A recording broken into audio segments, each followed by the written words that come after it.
తెలియజేశారు. చాలా దిగ్భ్రాంతిని కలిగించింది, చాలా బాధ కలిగింది.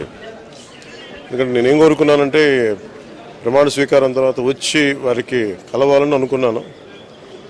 ఆ పాప ఆయన ఎంత ఇబ్బంది పెట్టారు ప్రభుత్వాలు గత దశాబ్దన్నర కాలంలో. పాప ఆయన ఎన్ని తట్టుకొని ప్రజలకి చైతన్యం చేసి ఆయన అండగా నిలబడ్డారు. ఒక మహోన్నతమైన వ్యక్తి.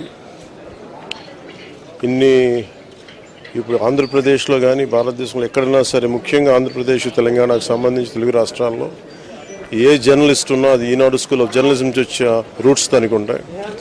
అలాంటి కొన్ని వేలాది మంది జర్నలిస్టులని తెలుగు రాష్ట్రాలకు అందించిన మహానుభావులు.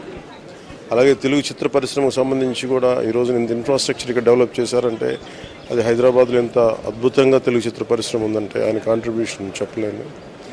ఇలాంటి చేస్తున్న వ్యక్తిని ప్రభుత్వాలు గత 15 సంవత్సరాల్లో చాలా ఇబ్బంది పెట్టినాయి.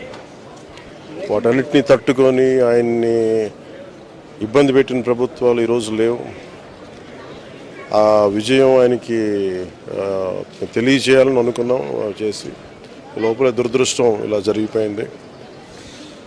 వారి కుటుంబానికి, ప్రతి ఒక్కరి కుటుంబ సభ్యులకి, అలాగే ఈనాడు గ్రూప్ ఆఫ్ కంపెనీస్ వారందరికీ కూడా నా జనసేన తరపు నుంచి, నా తరపు నుంచి వారికి నా సంతాపం తెలియజేస్తాను.